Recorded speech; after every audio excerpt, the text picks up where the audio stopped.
What's up, Southeast Michigan Podcast? When our community wins with us, we want to ensure you've maximized your ROI. Line shopping for the best odds matters, and that is why any profitable sports bettor needs to be using multiple sports books. Thankfully, there has never been a better time to get signed up, and we are here to connect you with the best promotions industry wide. Using our link, signupexpert.com/southeast. You can get access to all sports books in your region, along with a review of each platform and its unique features. Most importantly, this page automatically connects you to the top promotions at each book, allowing you to start line shopping with an enhanced bankroll. If you want to take advantage of these benefits, like Fanatic Sportsbook right now, bet and get up to $1,000 in bonus bets, then please consider signing up for the next book at signupexpert.com/southeast.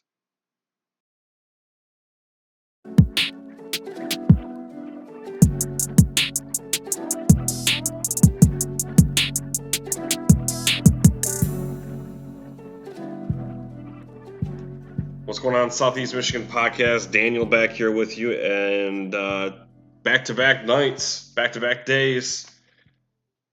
I was off for about a month and a half. Wasn't planned, had a lot of things going on personally. I kind of touched on that last night in episode, what was that, episode 82. And now we're in episode 83. But thank you for coming back here with me, watching or listening. Southeast Michigan Podcast is free and available wherever you consume podcasts. Up on YouTube, you can like, share, subscribe, click the bell for notifications, leave a show review, 5 stars, which would be very much appreciated. Makes the show or helps the show grow, and reaches more listeners. I haven't checked it in a while, but I mean, at one point we were in 5 countries, and then got to actually, I want to say about 8 countries. So I want to say we're worldwide. I'm not Joel Klatt, but hey, I'll take any support that that's given. I very much appreciate it. So, anyways, last night I kind of caught up with you guys regarding Michigan hockey and basketball, and I told you that we would get into kind of the football aspect of things, right? So in this episode, we'll get into the portal, spring game thoughts. We'll get into early season expectations. We'll get into where the guys landed for the NFL, and we'll get into some Ann Arbor drama. I tell you what, it just thankfully Michigan won the national championship. I know according to the rival fan bases, they have their own version of it, but man, I tell you what, I'm glad they did, because there's just so much nonsense going on, and as a friend of mine would say, champagne problems. This is what happened. You get these little bugaboos. But yeah, let's just kick it off here with the transfer portal. So spring game portal, as far as I know, it has closed. So I don't think anyone can move anywhere. Or how does that work? I don't know if they can, still pick a team if they're already in it, or if you haven't entered, you can't enter now. You got to wait till, the summer. But either way, we're at that next step, right? Spring games pretty much have taken place.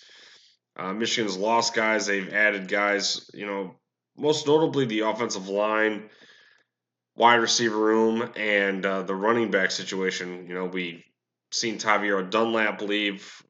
We've seen Benjamin Hall leave. We've seen Cole Cabana leave.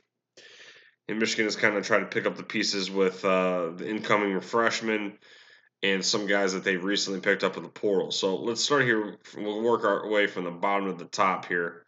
Even though Dominic Zavada is set to return, Michigan landed Beckham Sutherland from Arkansas State.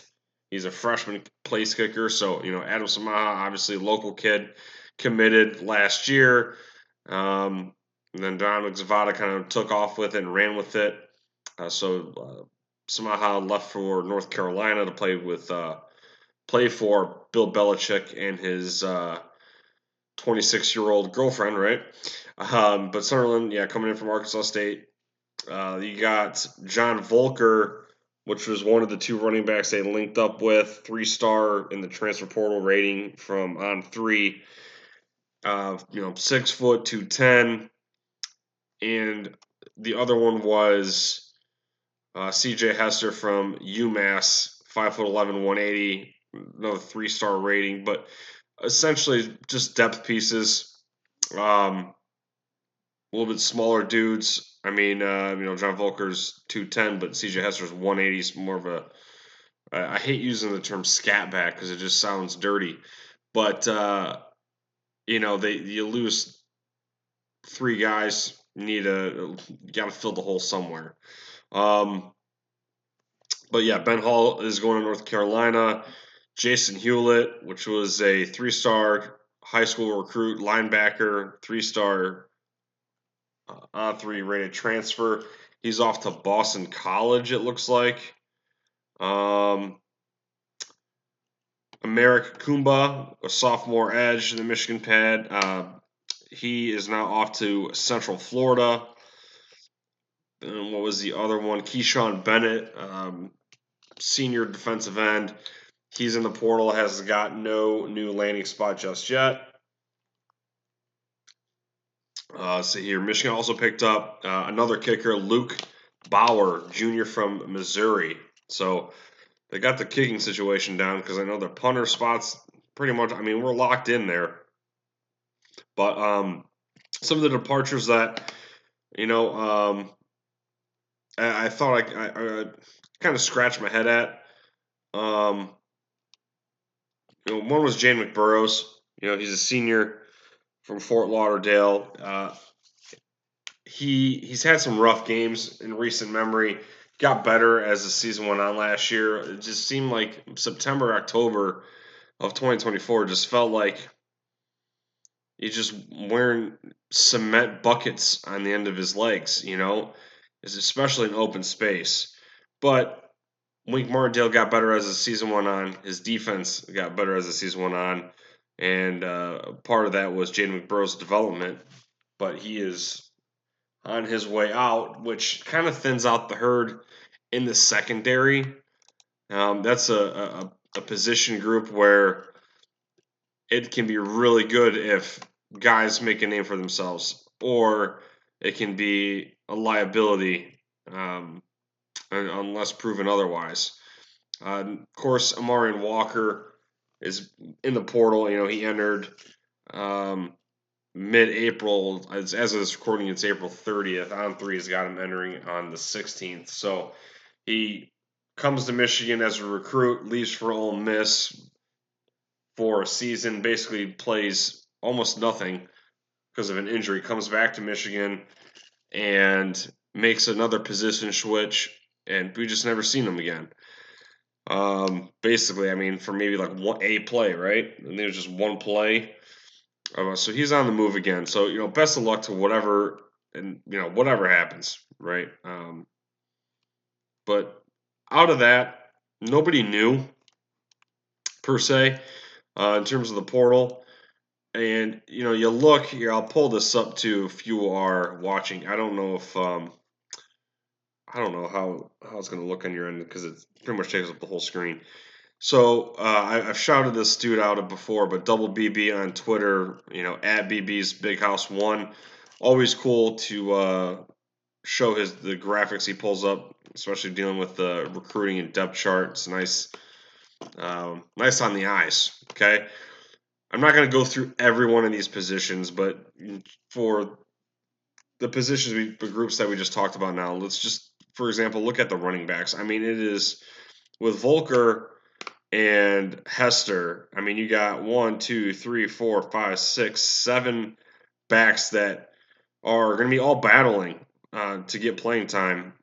Realistically, you got Justice Haynes listed here as the number 1. Jordan Marshall. I feel like that's just going to be a 1-2 duo, kind of like Haskins Corum, who's hot, play the hot hand. But Michael Capana, that was a guy that I want to say Mike Hart was recruiting, kind of flew under the radar in his recruiting class. Wouldn't be surprised by the time he leaves Ann Arbor if they get him to stay. If he doesn't transfer, that I want to say he's a household name, but going to be a fan favorite. Um, Kuzdal. I mean, that's just to me that name just screams clipboard holder in the Michigan uniform. You know what I mean? Like guys with that name just never get off the sideline. But they got Jasper Parker, the freshman, and Volker on the bottom of that. I mean, it's obviously way too early to tell. I mean, he dropped this tweet here 9 days ago. So that's the running back room. I would imagine that Haynes and Marshall will be the 1-2. Okay. Um, Real quick, I know we didn't talk about it in the portal section here, but with the quarterback, when I gave my thoughts on the Mikey Keene commitment, roughly about the same time that Underwood committed and flipped from LSU, I thought maybe Mikey Keene, because we got I actually now that I come to think about it, I got asked that question in a mailbag. I said one or two things can happen. One, Underwood is just going to shine in camp and is going to be undisputed starter from day one, and the other one would be Mikey Keene takes the mantle because of experience, and if he kind of pitter patters, it's Underwood's show. If he holds him off, he's going to be your guy throughout the end of the year. And if you did pitter patter, you might see Underwood sneaking at the end if they're not playing for anything. The other position group that we talked in the portal was the corner. So on this depth chart, he's got bound corner, nickel corner, and field corner. So with with Jay McBurrows gone, and I actually will take that back. I get these guys confused all the time. So I said Jaden McBurrows with the cement in his shoes or ass shoes. I'm actually thinking about Zeke Berry. Okay. Um, so I apologize for the mix up there. McBurrows, didn't get a crazy amount of playing time, but was the tunnel victim most notably. Either way, I think Zeke Berry did get better. He's listed here as the number one field corner around the boundary. Not the boundary, but on the other side. Josiah Edmond, the sophomore, right behind him. That is a guy that jumped up the recruiting rankings as the cycle ended. You got, I believe, T.J. Metcalf is the junior, Tevis is the freshman. Either or, the junior Metcalf is going to be probably your nickel corner. Mason Curtis is making a lot of noise.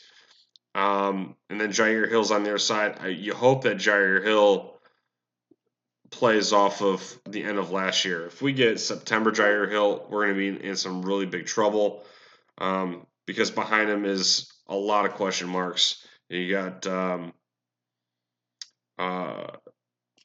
Shamar Eels, a freshman. Was it Raheem Anderson or I can't think of his name? Caleb Anderson, a junior transfer from Louisiana. He's got familiarity with the cornerbacks coach, which I'm having brain fart. My brain is still on my month and a half hiatus. I'm trying to, or LeVar Morgan. There you go, LeVar Morgan. So there's familiarity there. So maybe with that comes success. I don't know. I got Lowe, the freshman, behind him too. So again, a lot of potential, and it's after a certain point, it's anybody's ball game, to go out there and just take what they want. Now the other one is the safety problem, and I say safety problem because of the depth chart. So you got free safety, strong safety, whatever, rover, buff, whatever you want to call it here on this depth chart. But Rod Moore and Jacob Oden, the freshman, Moore, obviously got hurt a couple years ago. Last year, there was hope for him to come back in like November. And with such a gruesome injury that it was, I mean, even if he did come back or even if any player comes back from that, you're like, oh, okay, we're gonna get him at like 85, 80%. But be impactful. I'll have to just see it to believe it in real time if he's ready to go. There's always a possibility of re-injuring it. God forbid, don't want that to happen. And there's also the mental aspect of the whole thing. But in order for a real strength at that position, we're going to need him to be 2023 Rod Morgan. So hopefully that all pans out, or 2022 Rod Moore. So hopefully that pans out. Brandon Hillman and Jay Mangum over there at the other safety positions, and Mangum transferred to U of M from Michigan State. Literally did not see him anywhere near a maize and blue uniform last year. So don't know what that whole situation entailed. If that's personal, then so be it. Sorry, my phone was going off. So hopefully that gets worked out. But that safety position has to get nailed down, and those guys have to stand up. So, and then right here, real quick, we'll close out with the kicker punter. As I noted before, you got the Zavad and Stewart right there, but you don't have the other dude. Oh, there's Bauer. Okay. So Bauer's listed as a punter. All right. So let's get into the spring game article here. This is a week ago from Chris Ballas. It seems nowadays you either love On3 or hate On3, and that comes with who writes the articles.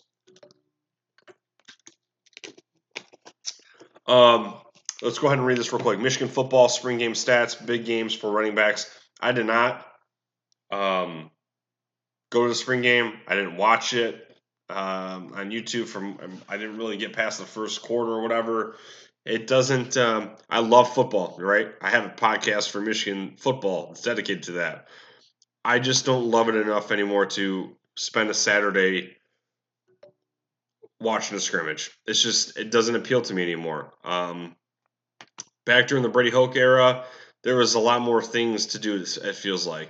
Maybe I'm wrong. I just don't have the itch. I went to a Detroit Tigers game instead, and I had a lot more fun with my kids there. So either way, let's just move into it. So Michigan's passing game still needs work, but there are a few surprises there Saturday in Blues team's 17-0 win over the Maize team.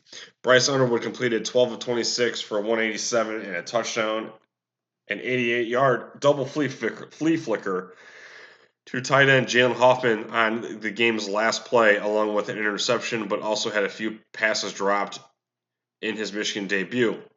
Michigan's sophomore quarterback Jaden Davis, meanwhile, struggled to 6 of 17 for 74 yards and 2 interceptions, and had 2 other near picks. Both of his INTs were snagged by sophomore corner Jeremiah Lowe.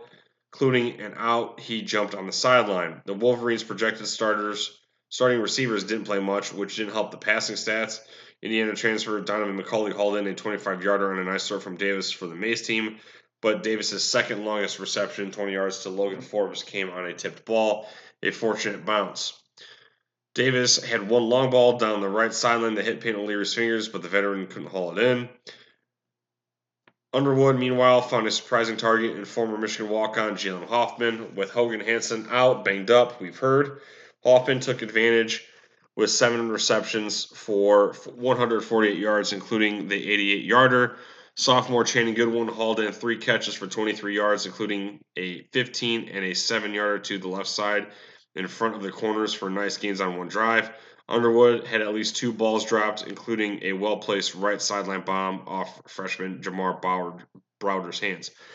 Speaking of Channing Goodwin, that is going to be an interesting watch, too, because, Jane Davis is stuck in there and is trying to compete with the quarterback room to be the starter, and we've seen his funky football arm release, and that's made a lot of people worried, but besides that is the question of will he dip for another opportunity elsewhere if he can't beat out Underwood here. Jane Davis was once a low end 5, then became a high end 4. And of course, people gave On3 shit because his rankings declined when football wasn't even going on. So I felt like he was damn near a 3-star by the end of the recruiting cycle. Either way, it felt like Jim Harbaugh and the coaching staff at the time had to do all they could to keep him from decommitting. And in hindsight, he hasn't done much of anything on the field. So Channing Goodwin was his teammate in high school. And so the reason why I say this is because if Jane Davis leaves, does that mean Channing Goodwin's out? So we'll keep an eye on that, how the summer progresses. And speaking of Mikey Keene, I brought that up for a reason. I talked so damn much on that point and that topic that I forgot what I was going to say. So when I had that mailbag, I'm talking about Mikey Keene, that was assuming he was going to be practicing. Mikey Keene hasn't even, it seems like he's picked up a football. I believe it's due to an injury reason. So Underwood, Davis, they were the only quarterbacks on the spring roster to play in that game. I feel like Davis has even a better chance to sneak in. But with a stat line like that, and it sounds like he just did not play very well, who knows? I just part of the reason why I don't go to spring games anymore is because they seemingly give up false hope. Okay, Amari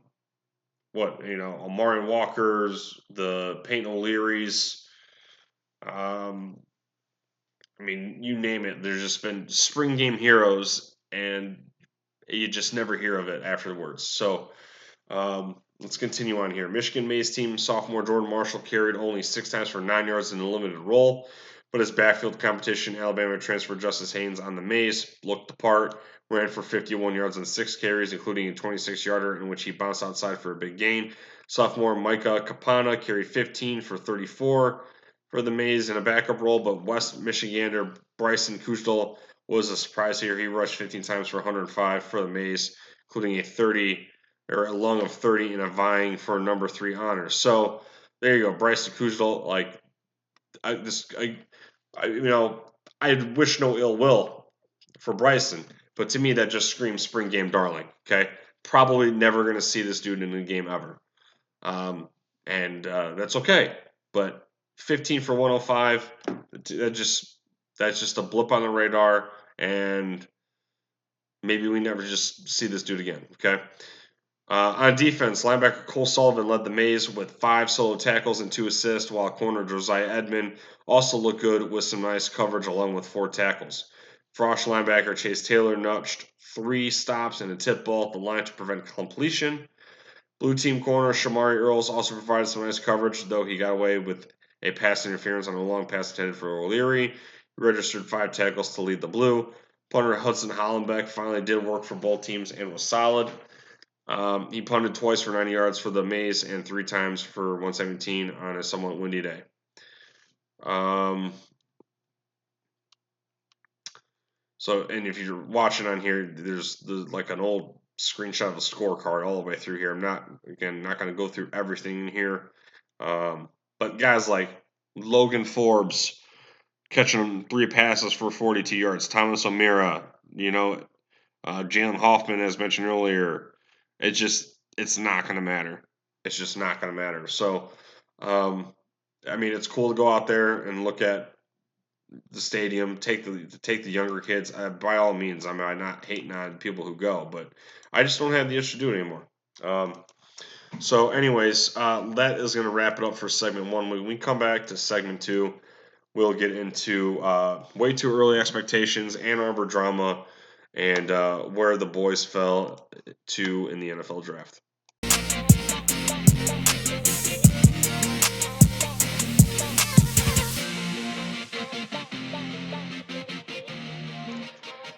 All right, Southeast Michigan Podcast. Let's get into segment deuce. Let's talk about the NFL draft here, man, it was I would say I would say it was one for the ages, but it's definitely exciting. Definitely always cool. You're more engaged into it when obviously your team has got guys up for high draft capital and just in general, they just want to see where they land, and you're excited for them. As a Raiders fan, I walked away pretty happy. Historically, given our front office, it doesn't always go the way that you want or hope. But in terms of being a Michigan fan, it was nice to see uh, three guys go in the first round. So like we'll start from just first to last. So Mason Graham goes number 5 to the Cleveland Browns. Safe pick. The Browns traded down 3 spots. The Jaguars moved up to grab Travis Hunter, and of course, a lot of fans for the Browns were upset. But Mason Graham is it just seems to me and to a lot of people that he's just a surefire stud. Okay, probably going to be like Jalen Carter level. Dude's just a monster. I mean, you simply just watch the games, and a Monday quarterback can just pick it out. Can just dude just jumps off the film, off the screen. Just seems obvious, right? And Miles Garrett coming off the edge, Mason Graham coming up the gut. It gonna be wreaking havoc, dude. Gonna be straight wreaking havoc. Next was Colston Loveland to the Chicago Bears. Didn't think the Bears were going to go after a tight end, let alone Colston Loveland. But pass happy offense. I think Loveland has a big opportunity. Cole Kmet there is going to compete for that spot, but you might see 12 personnel, 13 personnel, and of course Colston Loveland has got the ability to go out wide. So just another gadget for them, and hopefully he has a long-lasting career. It's been a long time since Michigan has been able to put a tight end in the NFL that has gone on and produced for a while. Next is Kenneth Grant, 13 to the Miami Dolphins. Another dude where it felt like in the beginning of the mock drafts they were saying this dude was not going to be a day one pick, but to me it's a mistake. I feel like he's still underrated. Just an absolute monster. Of course, we don't need to really get into that more. Just watch the tape. Michigan had two of the best nose tackles, two of the best DTs in the college for 2 years. Next, of course, Will Johnson fell to 47 in the Arizona Cardinals because most notably the injury. Didn't go to the combine. Didn't have pro day. Basically had a private workout, and now he's going to go out to the Cardinals and basically be a teammate to a couple Buckeyes, former Buckeyes. One being Marvin Harrison, who he locked up before. I made a joke about it on Facebook and got some ha-has, but seriously, Will Johnson, 47 overall. That's an absolute steal. Josiah Stewart's going out to L.A., play for the Rams. Thought that was a nice pickup there. That is someone who I wanted the Raiders to get to play in a complementary role to Max Crosby. And then hopefully Christian Wilkins gets healthy, and that's a three-pronged front that can't be stopped. Khalil Mullings, 188 to the Tennessee Titans. Thought that is a sneaky good get. Khalil Mullings, had to win me over. Was always kind of annoyed how Jim Harbaugh ran with the running back situations at times. With just the rotation in general, right? And Khalil Mullings would go. It just seems like why, like 2022 when Donovan Edwards was good. Why are we taking Edwards out when we're in the goal line and throwing Mullings in? I know Mullings is more between the tackles guy, but just keep feeding it to number 7. But nonetheless, Mullings was a huge catalyst in winning games last year. I mean, it wasn't a lot of games, but Ohio State game was a game clinching win, a run. USC comes to mind. Just an all around dog. Miles Hilton going 191 to the Philadelphia Eagles. Um, could have been better, but good kid. Eagles might have something to work with there. Um, the UDFA's now. Donovan Edwards ended up going over to the New York Jets, an absolute shitstorm of an organization. So I kind of feel bad for him at that point. But, um, on paper, statistically, in his career, 422 carries, 2,251 yards, 5.3 yards per attempt, 19 touchdowns on the ground, 86 catches for 797 yards for 4 scores. Um, has a cannon for one arm if you want to run a trick play, right? He's 4 for 4 for 131 and 2 touchdowns. So um, even with that right there, numbers wise, when you watch the games, he was severely underutilized. It just still boggles my mind that even especially last year that this dude was not thrown into the slot receiver position. I understand that Davis Warren was very limited. I understand that Alex Orji was very limited. But I I just a lot of meat left on the bone there. A lot of meat left on the bone there. Um, 2023 was probably even a little bit more irritating. Um, felt like you could probably get Edwards and Corm on the field at the same time. That just didn't happen as much as you wanted it to. 2024, you just seen the ball carrier vision and the the mystery that which is his running style just slowly evaporating. Didn't have really any notable explosive runs. He had a decent one versus USC. Donovan Edwards, as much as I love the dude, appreciate him, especially for the 2022 season. But watching the game film, 2022 Donovan Edwards is not the same as the last 2 seasons. Something just went wrong. Something just went wrong. You sneeze on him, he gets tackled. Um, but the ball carrier vision isn't the greatest, and it just got highlighted even more when the offensive line progressively got less elite or just less talented, less cohesiveness as the earlier years and this 4 year stretch. So that is a long-winded take on Donovan Edwards, but I of course hope he does well in the NFL. And um, the Jets, like I said, are a terrible organization. So hopefully he finds a way to find success either there or somewhere else. Dolphins signed Josh Preeb, the Northwestern transfer that we had for a season. Makari Page, a New York Giant, another terrible organization. Makari Page, another guy that the first 2 seasons of this 4 year run was terrific. And, changing positions, I guess, or playing more corner last year kind of helped a little bit. But it seems like not having Rod Moore around took away from him a little bit. That's just me. Bengals signed long snapper William Wagner. I don't even know who the hell that is.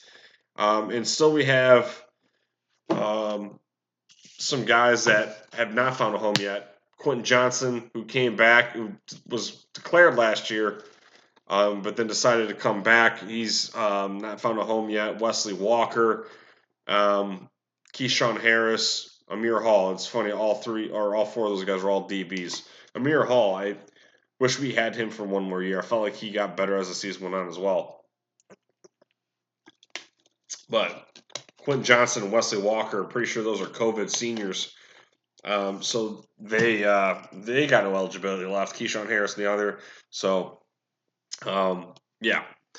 Now let's move into, let's see here, what's next on the list. Way too early expectations. Let me, let's see here, hold on 1 second. I'm not prepared. I'm like Ron Burgundy at the Jazz Club. I'm really not prepared.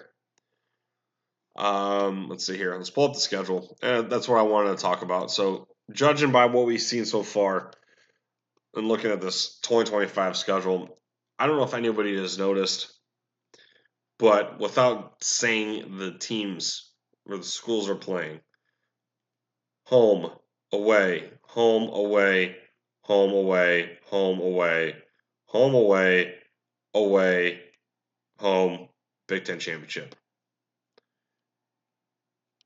And in between all that is a bye week, which I believe is between the Purdue and Northwestern games. So let's look at the schedule, okay? New Mexico to lead it off. Probably going to be a win, right? The worst it could be is a Fresno State type of game. You got to go to Norman, Oklahoma. At this point in time, probably a 50-50 burger right here. I would probably let's just say they lose in Norman. First big test, whether it's Underwood, whether it's Shane Davis, whether it's Mikey Keene or somebody else. Let's just say they take the L there, 1-1. Central Michigan W. Then you go to Lincoln, Nebraska at worst, 2-1. First league game. No timetable set. Man, that's a tough call. That was a game that I was teasing with my friends that we were going to go to. Man, I say Michigan sneaks that one out. It's not going to be easy. I don't think they lose both these road games. I used to like Matt Rule. Now I can't stand that little douchebag. And Dylan Raiola has basically tailored his entire daily life from the moment he wakes up to the moment he falls asleep in bed at night to a Pat Mahomes doppelganger. It is so absolutely egregiously cringe, and it gets creepy. Like when I grew up as a kid, people would mimic like Ken Griffey Jr.'s batting stance or Gary Sheffield's uh, batting stance when he would tip the bat back and forth before the pitch came in. No, Dylan Raiola wakes up to a blow up doll with Brittany Mahomes' face on it. He gets to the ball field dressed like Pat Mahomes, gets his hair cut like Pat Mahomes, does his stretches and pregame workout like Pat Mahomes, then comes home, kisses the blow up doll, does whatever else to it, and then goes to bed. Probably has a Pat Mahomes jersey on his wall in his dorm. Probably tells his friends to call him Pat. I don't know. Kid's disturbing. Wolverines win. They go to 3-1.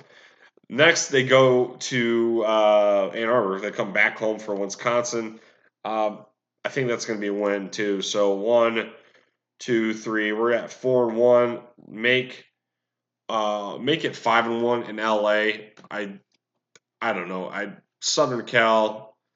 I mean, it was an absolute embarrassing show by their fan base this past year for the first year in the Big Ten. Absolute embarrassment of the crowd. So especially this is during the day, Michigan's going to walk in there and they'll probably have more alums in the press and suite box than USC fans in the stands. So we got what? 1, 2, 3, 4, 5. What? 5-1. 5-1.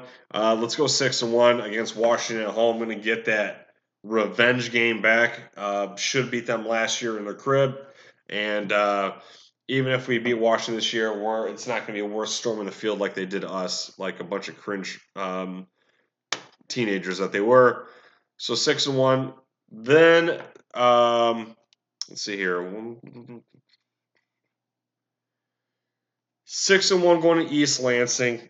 I was I want to say defender, but I definitely respected um, Aiden Childs' game.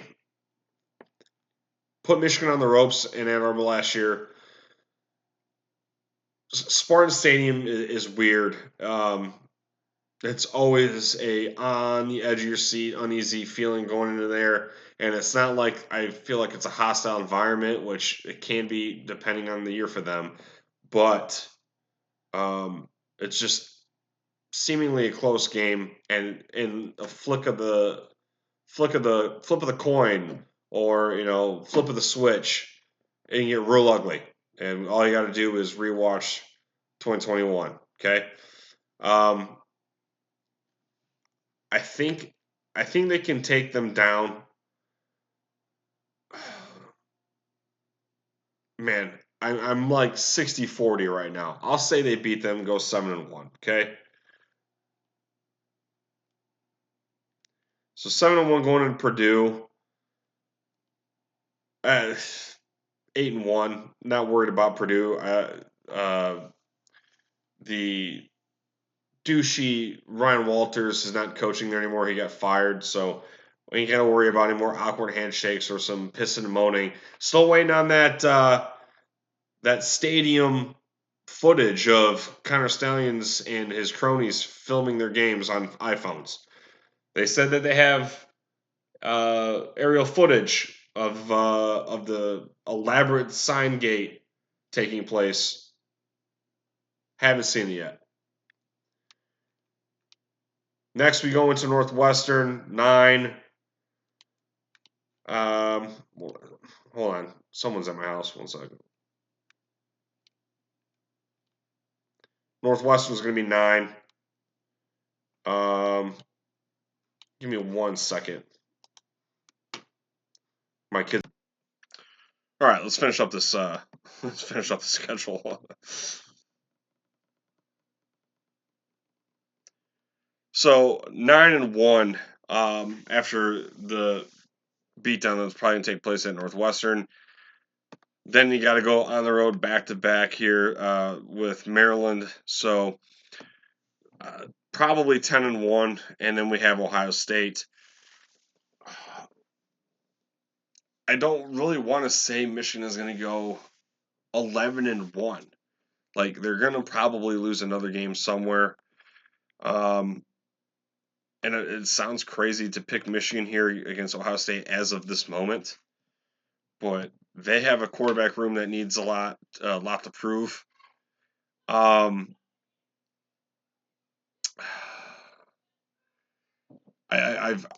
if you haven't been listening to me in previous years, I've been picking Ohio State up until I picked Ohio State to win in 21, 22. I picked Michigan to win in 23, and I picked Ohio State to win last year, but then I wasn't feeling confident with that pick. At this point in time before the season start, I can't see Michigan losing anytime soon. You know what I'm saying? I understand Ohio State just won the national championship.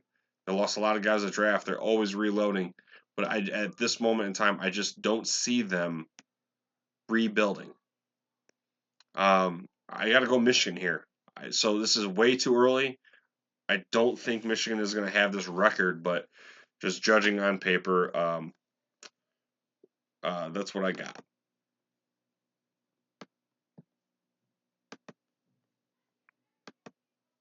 Now, when we get back, we will read the article of Ann Arbor Drama. All right, Southeast Michigan podcast. Let's get into this more Ann Arbor drama. Okay. I tell you what, we touched on it a lot last year too. We had the whole Greg Scruggs drunk driving. We had the Denard Robinson drunk driving. Michigan just cannot stay out of the headlines during the offseason with this negativity. Bad press is bad press. And look, I understand of the whole pitching to the recruits of of what the whole goal is to develop the student athlete on and off the field. But and I know we humans, we make mistakes, but we have to get to a point where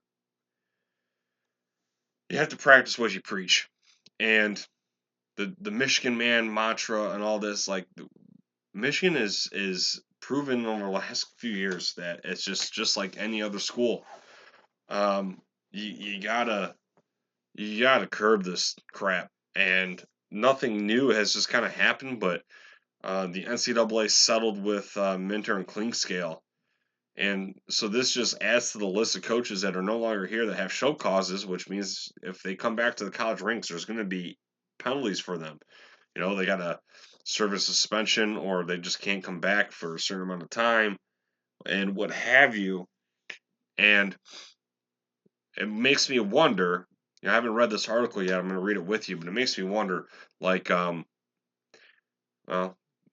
there was some foresight into the coaching change here from Jim Harbaugh to Sharon Moore, and the guys who left probably wanted to stay, but they couldn't because they knew if they stayed, they would be facing NCAA violation and punishments and all this stuff like that. So, like guys like Chris Partridge or Minter Klingscale, um, uh, coming on blank on the other one, but like what I'm saying, like they've just yeah, let's just get into the article. Okay. Let me flip this around here real quick. All right, so you can see it here on the screen if you're watching. NCAA settles with Minter. Klingscale moves to next steps with Michigan. The NCAA has reached separate separate resolutions with former University of Michigan football assistant coaches Jesse Minter and Steve Klingscale regarding recruiting violations, separated from the university's ongoing investigation.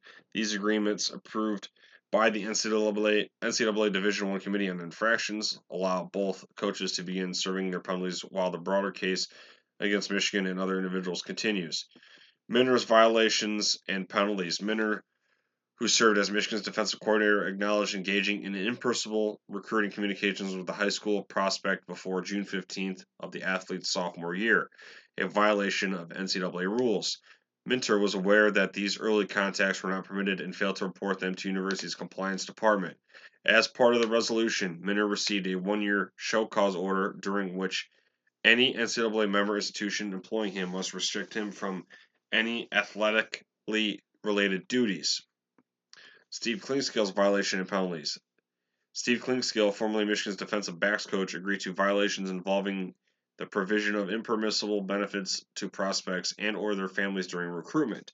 Additionally, after his departure from Michigan, Klingscale did not fully cooperate with the NCAA's investigation, initially providing incomplete information during an interview. He later acknowledged the violations and his involvement. Klingscale received a 2-year show cause order, and if employed during his first year, he must be suspended from 50% of the football regular season contests. Next steps in the NCAA process. With the NCAA having sent its final enforcement written reply on April 14th, 2025, the next phase involves the NCAA Committee on Infractions reviewing the remaining allegations against the University of Michigan and 5 individuals. This includes determining whether to hold a hearing or proceed with further negotiated resolutions. The committee's final decision will encompass any findings and penalties for the university and the remaining individuals involved. Remaining allegations against Michigan and associated individuals. Beyond the resolved cases of Minter and Klingscale, the University of Michigan faces significant allegations, including a Level 1 violation for a pattern of noncompliance within its football program and its attempts to obstruct the NCAA's investigation.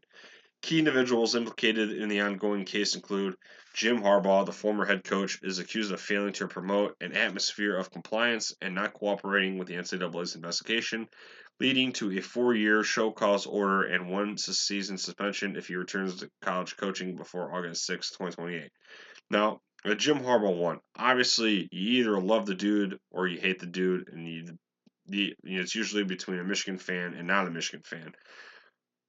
Jim Harbaugh there's a lot of nuance and gray area to this whole failure to promote atmosphere and compliance. Okay, and I'm only going to get into this a little bit because I've gotten into it before. When Jim Harbaugh was getting hit for the whole sign stealing thing and the whole burger thing, or excuse me, really the Burger Gate thing, um, he went through that whole season, uh, basically letting all these reports get leaked to all these rags, all these reporters. NCAA was leaking all this stuff, and Jim Harbaugh was getting asked all these questions to comment on said leaks. If he comments on them, he gets in trouble again. So he is between a rock and a hard place. So the NCAA can control the narrative. The NCAA can leak all this information out. Jim Harbaugh has to play nice, sit there, and be a good boy in the NCAA's eyes. So I can't fully blame him for being a pain in the ass. I really can't. You have to look at it. To me, that's the way I'm looking at it with those lens. That's just me. Um, Sharon Moore, the current head coach, allegedly deleted 52 text messages with former staffer Connor Stallions on the day Stallions was publicly identified as leading a sign stealing operation. Moore had previously negotiated a resolution for contacting recruits during a COVID-19 dead period, resulting in a one-game suspension. So again, with the whole contacting recruits during COVID, it was COVID. Okay, all schools were doing everything they could to navigate through a one of one time period. Michigan got caught doing it. Other schools have been caught doing it. A lot of other schools haven't been caught doing it. I'm not sweating on that at all. Now regarding the 52 text messages, they've been reviewed, they've been released as far as I'm concerned. On paper, the optics don't look great, but then again, it's nothing was I don't think, was a smoking gun per se. Um, but yeah, anyways, the next one is counterstandings as well. The former staffer is accused of orchestrating an elaborate sign stealing scheme involving in person scouting and the use of electronic equipment to record opponent signals. He resigned from the program in November 23. And I still plan on doing, I know I've said it a million times, I still plan on doing a documentary review on Sign Stealer. I'm just on the fence with, I won't say on the fence. I'm on the side of the fence where I don't I don't celebrate counter stallions. I don't um I don't condone what he did. I think it was a very lazy and half-ass way of covering his ass. Um, if you're gonna go out and do what you do, you don't leave breadcrumbs everywhere. It was a stupid mistake, and I don't care if he bleeds maize and blue. Just a stupid ass thing to do. And going around all these other podcasts interviewing and um, maybe the busting of the boys one was a little silly because he you know went out of his way to not contact his lawyer to have an interview while the investigation is going on. Yeah, that was a bit silly, but with was it JT Piquel and the on three stuff, like those ones were okay. But um yeah, to see people sell his autograph, take pictures with him, to me it's just it's just a head shaking moment. Chris Partridge, the former linebackers coach, allegedly pressured a player to mislead NCAA investigators and conducted impermissible on campus training sessions with prospects. Um, we did a whole episode. I can't even remember what it was. We did a whole episode on Chris Partridge, and when that news broke, um, there's a lot more nuance to that too that we're not going to get into right now. Denard Robinson, the former staffer, is accused of providing impermissible benefits to recruits, such as meals and team gear. As like, who gives a shit? Um, the only problem I had with Denard Robinson was the drunk driving incident. And again, I'm not a saint. I'm not an angel myself, but um, again, when the whole, and a lot of it's pushed by the fan base, I get it. But when we got this whole aura, this halo around the Michigan Stadium, and the whole everyone's below the block M thing, like you can't be doing this shit at the same time. It's just the optics does not look great. Okay. Um, so that's really the article. I'm just basically, this just to me confirms that Jesse Minter and Clunstein are just part of that group of five, or that group of coaches that left. I haven't heard anything from the strength and conditioning guy Ben Herbert, but seems to me that everyone dipset because they had some foresight and they knew that this was going to happen if they stuck around. So they left Sharon Moore to take the bullet, and he had to scramble as a first-year head coach and find um, an entire coaching staff. Essentially, had to call up John Harbaugh and ask for a defensive coordinator or his thoughts on his former one. Basically had to go into, had to phone a friend. Okay. Um, but that's where we're at with this. I I really do want to get into the whole sign sealer um, documentary. I really do. I just I, I just don't like promoting that sort of thing. But I'm also want to say that I still don't think that there's going to be this big time hammer on this whole situation. You still cannot prove that it had a drastic swing of an advantage. Um, if Michigan completely flopped after all that stuff came to light, we'd be completely in a different, um, an entirely different bubble. But Michigan, with or without Connor Stallions, with or without Jim Harbaugh on the sidelines, went out there and still ran the table and still won the national championship. They're like, oh, they had the other team signs. If you weren't a complete freaking imbecile and watched the games, teams changed their signs, teams stopped signaling, teams went into a huddle, and it still didn't matter. And another pathetic, freaking crybaby, whine ass, pussy ass excuse of, oh, they knew our signs, so our players' health and safety was involved. Shut the fuck up. They're just so. It's just I don't. I just so stupid. Absolutely so stupid. Um, there's just no. There's no way you're gonna be able to prove that it had that much of a drastic change in everything. And maybe he spoke too soon, but when the NCAA came out and said Michigan won the national championship fair and square, um, that's on record, and you know, I'm sure some people probably wish he didn't say that. Um, what else was I going to say about that? But yeah, quit, holding this dude up on a pedestal. It's silliness. Um, I mean, I still, like I said, with the whole Ryan Walters and Purdue thing, I still don't have any footage in front of me that shows what people have been claiming. So that's another aspect of the whole thing that I just will laugh at until I see it for myself. But anyways, enough rambling. We'll nip this in the bud here, but I wanted to catch back up on Michigan football. It's definitely had its ups and downs.